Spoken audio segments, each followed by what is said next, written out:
Mais on est en ligne en attendant avec Christophe Rouget. Christophe Rouget, mesdames, messieurs, il est commandant de police et secrétaire général du SCSI-CFDT, le syndicat des cadres de la sécurité intérieure. Christophe Rouget, bonjour. Bonjour Éric Brunet.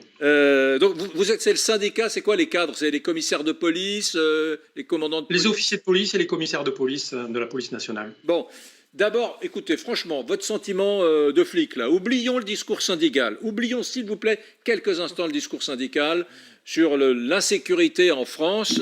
Vous êtes au contact, vous, en plus de par vos prérogatives syndicales, vous êtes au contact de vos collègues aussi. Quel est le sentiment général des flics aujourd'hui en France, des policiers aujourd'hui en France? Est-ce que cette insécurité augmente? Est-ce qu'elle est stable? Mais tous les Français le constatent, et lorsqu'ils valident le terme d'ensauvagement à 75%, c'est bien qu'ils constatent que cette sécurité, ils l'ont depuis longtemps à leur porte. Et aujourd'hui, on découvre parfois des hommes ou des femmes politiques qui, à travers ces vidéos, découvrent cette violence. Mais nous, les policiers, nous la connaissons depuis longtemps. Nous voyons effectivement ces problèmes au quotidien, et les Français le voient aussi, c'est pour ça que c'est une des priorités. Et lorsque le ministre de l'Intérieur dit « la France est malade de son insécurité », ça veut bien dire qu'il fait le constat que tous les gouvernements antérieurs, y compris sous Emmanuel Macron, ont échoué dans la lutte contre la sécurité. Et donc on est en plein Tour de France. Je crois que le terme qu'on peut employer, c'est que maintenant il faut qu'on change de braquet. Il y a un séminaire gouvernemental qui débute aujourd'hui. J'espère que tout le gouvernement va prendre conscience de cette réalité et qu'ensuite on va intégrer que cette sécurité est la priorité pour les Français, qu'elle repose sur des femmes et sur des hommes, des policiers qu'il faut écouter, protéger et reconnaître leur investissement. Je voudrais qu'on regarde Macron, c'était hier, hein, on a beaucoup vu cette vidéo, Macron qui justement utilise ce mot Kamasutra à propos de l'ensauvagement. Il échange avec des journalistes. Regardez.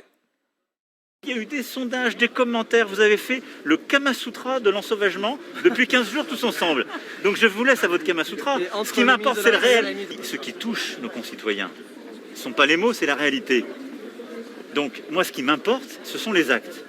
Je trouve qu'on a eu depuis des jours et des jours trop de débats sur les mots. La réalité, nos concitoyens la vivent, en particulier dans les quartiers les plus modestes. Qu'est-ce que vous attendez, Christophe Rouget, de ce séminaire gouvernemental? On va essayer un peu comme je rêve qu'on le soit, d'être un peu anglo-saxon, d'être un peu carré, d'oublier nos vêtements politiques et syndicaux. Et concrètement, qu'est-ce que vous aimeriez qu'il en sorte de ce séminaire gouvernemental en visioconférence? Vous avez raison, il faut qu'on soit pragmatique et efficace, parce qu'on vient d'assister à un débat politicien que vous avez dénoncé d'ailleurs. Et je me souviens en 2005, quand Nicolas Sarkozy, vous vous souvenez très bien, je pense à Argenteuil, en disant sur la dalle, on va vous débarrasser de cette racaille. Vous en avez assez, on va vous débarrasser de cette racaille. On voit bien que tous les gouvernements ont échoué sur la sécurité. Donc de ce séminaire, nous attendons qu'il y ait une véritable prise de conscience de tout le gouvernement. Parce que pour avoir des résultats, il faut qu'on ait un plan d'action. Il faut qu'on ait des moyens qui soient dégagés, il faut qu'on ait une doctrine qui soit dégagée pour réussir. Il faut qu'on prenne conscience que cette sécurité, elle repose sur des policiers, sur des hommes, sur des femmes.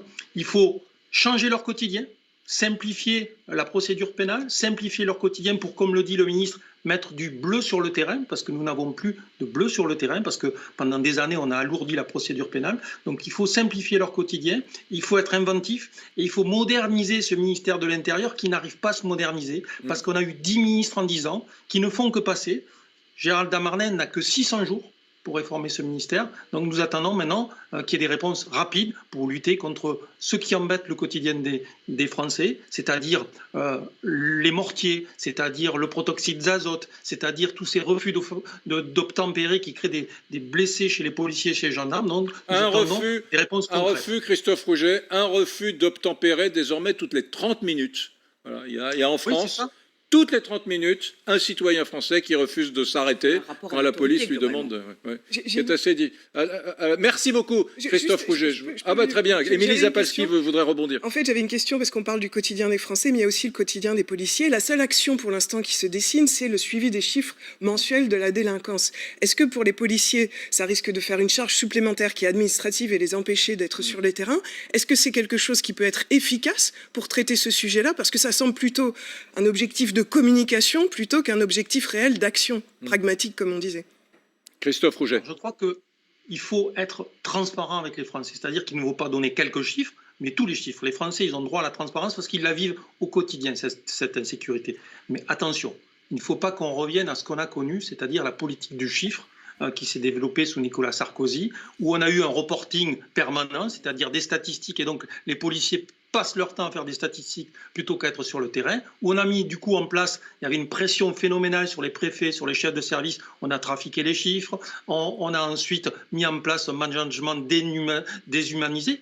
Quel est le résultat? Les policiers aujourd'hui, ils sont mal. Il y a eu 2 morts en mission la semaine dernière, il y a eu 3 collègues la semaine dernière qui se sont suicidés. Donc attention à ça, il ne faut pas qu'on revienne au sarcomètre, à la politique du résultat, mais qu'on regarde ce qui peut être mis en place de manière pragmatique pour être efficace.